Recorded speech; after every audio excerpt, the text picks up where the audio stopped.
Mga kapuso, alam niyo ba na may dalawa tayong kababayan na miyembro ng choir sa Sistine Chapel na siyang kumakanta sa mga misa ng Santo Papa? Ating pakinggan ang kanyang malaanghel na tinig sa balita hatid ni Ms. Mel Tiangco.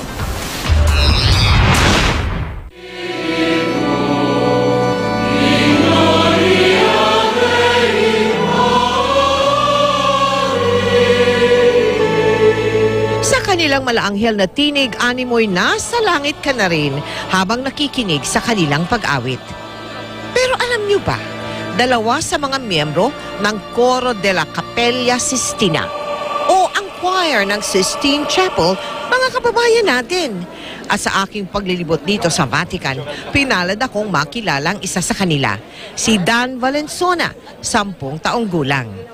Sa Roma sa Italia na ipinanganak si Dan, na anak ng mga OFW doon. Nung baby pa lang siya, minsan siyang nadala ng kanyang mga magulang sa St. Peter's Square para masilayan ang nabubuhay pa noong si Pope John Paul II.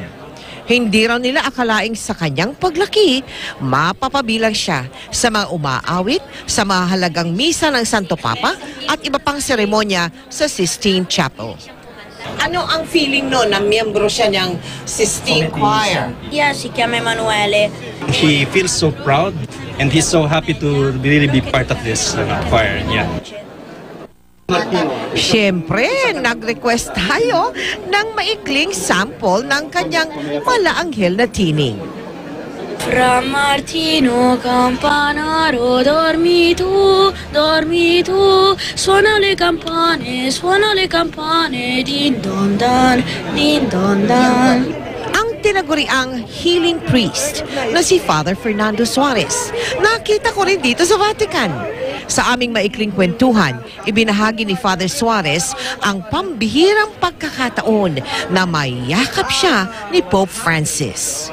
Sa mga Pilipino na nanonood, sa yung embrace sa akin ni Pope, embrace na rin sana sa inyo, sa mga nawawala ng pag-aasa, sa mga nanghihina, lalo na sa mga may sakit. Ang hindi matatawarang debosyon ng mga Pilipino, damang-dama hanggang dito sa Roma. Ang souvenir shop na ito, pinatatakbo ng mga kababayan natin. Pero hindi lang basta negosyo ang tingin nila rito, kundi bahagi na raw ng kanilang pananampalataya. At sigurado raw silang sa pagkakahirang na bagong santo sa dalawang Santo Papa, mas mapapatibay pa ang kanilang debosyon.